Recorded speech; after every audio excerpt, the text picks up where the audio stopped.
स्वस्थ रहने के लिए अच्छी नींद बहुत आवश्यक है। अगर नींद ही खराब है तो हम कई गंभीर बीमारियों की चपेट में आ सकते हैं। हर साल मार्च के तीसरे शुक्रवार को वर्ल्ड स्लीप डे मनाया जाता है। असल में बहुत से लोगों को लगता है नींद न आना एक सामान्य समस्या है, लेकिन दिन पर दिन यह एक गंभीर समस्या बनती जा रही है। आपको बता दें कि नींद न आने का कारण दिनचर्या, गलत खान पान और तनाव भी है। इसी विषय पर सूचना इंडिया को दिए हमारे खास इंटरव्यू में रेस्पिरेटरी मेडिसिन विभाग किंग जॉर्ज मेडिकल यूनिवर्सिटी के विभागाध्यक्ष डॉक्टर सूर्यकांत ने नींद न आने की समस्या को विस्तार पूर्वक समझाया।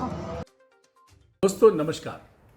पूरी दुनिया में 14 से 20 मार्च तक इंटरनेशनल स्लीप अवेयरनेस वीक मनाया जा रहा है। आप सभी को बहुत अच्छी नींद आए तो शरीर भी स्वस्थ रहता है, मन भी स्वस्थ रहता है और काम करने में भी आपका मन लगता है। सोते समय अगर नींद ना आए और साथ में खर्राटे भी आ जाएं तो आपकी भी नींद खराब होती है और पड़ोसी की भी नींद खराब होती है। तो खर्राटों का नींद से क्या संबंध है? ऐसे व्यक्ति जिनको खर्राटे आते हैं उनकी रात भर ऑक्सीजन की जो मात्रा है शरीर में सप्लाई होनी चाहिए उसमें रुकावट आ जाती है और बीच बीच में वो उनकी नींद खुलती रहती है और वो दोबारा सोते रहते हैं।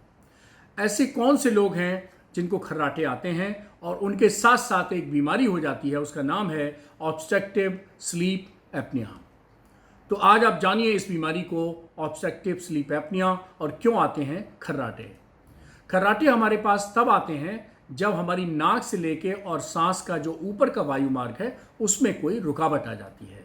तो ऐसे लोग जो मोटे हैं, जिनकी गर्दन छोटी है, गर्दन मोटी है, जो हमारी चिन है वो बहुत छोटी है या बहुत पीछे की तरफ है, या कोई डबल चिन है और इसके साथ साथ कोई नाक या गले मार्ग के अंदर कोई और रुकावट है, इन सब कारणों से जब खर्राटे आते हैं तो शरीर में जो ऑक्सीजन का प्रवाह है वो कम हो जाता है और बीमारी पैदा होती है। उसका नाम है ऑब्स्ट्रक्टिव स्लीप एपनिया। ये बहुत भयानक बीमारी है और इस बीमारी के कारण डायबिटीज़ का खतरा, ब्लड प्रेशर का खतरा, हार्ट अटैक का खतरा, स्ट्रोक का खतरा और बहुत सारी बीमारियों का खतरा हो जाता है। यहाँ तक कि रात में कभी कभी अचानक सोने के बाद सुबह उठने पर यह भी हो सकता है कि व्यक्ति अपने बिस्तर पर मृत पाया जाए।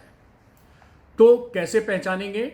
जैसे मैंने बताया कि मोटा व्यक्ति है और साथ में ये सब लक्षण है, उसके साथ साथ जिसको रात में बहुत तेज खर्राटे आते हैं और दिन भर उसको सुस्ती रहती है, सुबह उठते सिर दर्द लगता है और जहां उसे बिठाल दो वहां नींद आ जाती है, जिसको हम कहते हैं एक्सेसिव डे टाइम स्लीपीनेस। और कभी कभी तो वाहन चलाते समय स्कूटर, मोटरसाइकिल या कार वो सो जाता है और उसका एक्सीडेंट भी हो जाता है। दुनिया में हजारों लाखों एक्सीडेंट इस बीमारी के कारण हो जाते हैं। तो इस बीमारी से बचने के लिए एक जांच हम लोग कराते हैं, पहले कंफर्म करते हैं इस बीमारी को, उसका नाम है स्लीप स्टडी या पॉलीसोम्नोग्राफी। और इस जांच के पश्चात कंफर्म होने के बाद जो उपचार है वो किया जाता है एक एक्सपर्ट डॉक्टर के द्वारा।